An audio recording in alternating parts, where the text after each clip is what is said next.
Hello, friends. Budget 2026 has given six important updates which we need to be abreast with. So, we will walk through all these updates. The first update is in regard to Section 15, which is that जो भी आप discount post cell देंगे उसमें अब agreement की कोई requirement नहीं पड़ेगी कि पहले से कोई किया गया एग्रीमेंट हो। ये ऑलरेडी सितंबर 2025 की जीएसटी काउंसिल मीटिंग में ये प्रोविजन ऑलरेडी पास काउंसिल ने कर दिया था। बट इसकी बेसिकली जो अमेंडमेंट है वो इस फाइनेंस बिल के थ्रू की गई है। इसमें दो एक साथ अमेंडमेंट्स आएंगी। एक सेक्शन 15 की अमेंडमेंट होगी, एक सेक्शन 34 की अमेंडमेंट होगी।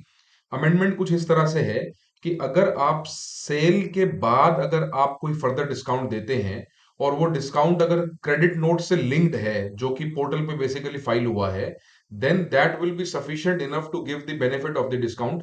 जो कि पहले की क्राइटेरिया थी कि आपको पहले का प्री रिटर्न एग्रीमेंट होना चाहिए, उसको अब डन अवे कर दिया गया है। सो दो अमेंडमेंट्स तो सिर्फ इंटरलिंक्ड है एक दूसरे से। वन इज सेक्शन 15 जो कि आप देख रहे हो। This section 15 is talking about the amendment in regard to such supply which is in the form of discount after the sale।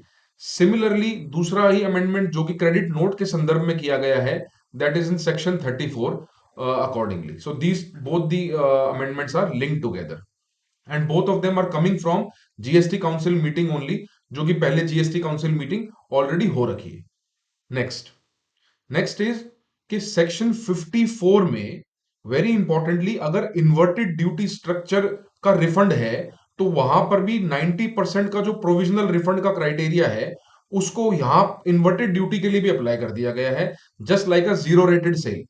So that is one amendment. Secondly, the threshold limit also, which is rupees 1000, that will also not be applicable in inverted duty. So that is a very good amendment for the industry, especially those who are having inverted duty structure, that will help them in a good, I would say, working capital clause like leather industry or textile industry. Next, if you see the national appellate authority for the advance ruling अभी तक बनी नहीं है।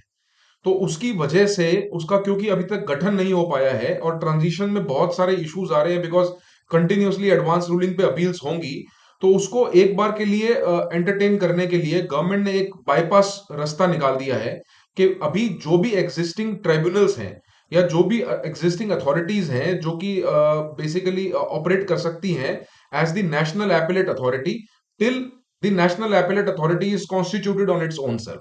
सो एक basically अच्छा step है जब तक कि कॉन्स्टिट्यूशन ना हो जाए, बिकॉज ऑलरेडी नाउ जीएसटी को बहुत टाइम हो चुका है और अभी तक इसका कॉन्स्टिट्यूशन नहीं हुआ है। So this is a one good step that has been taken up.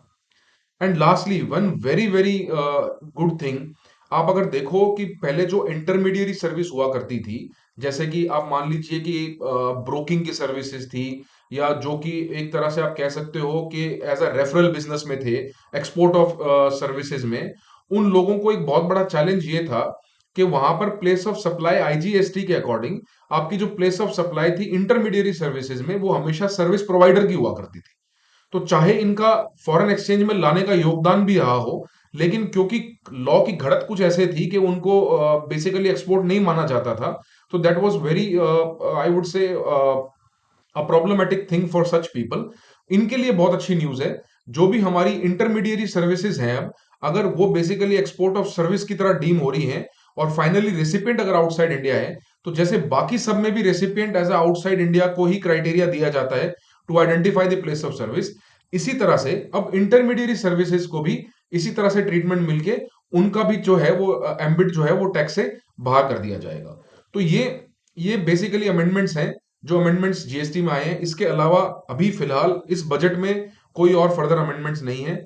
In amendments पे आपका क्या व्यू है वो आप लोग जरूर इस कमेंट बॉक्स में शेयर करें मेरे से। And thank you so much for listening. Thank you.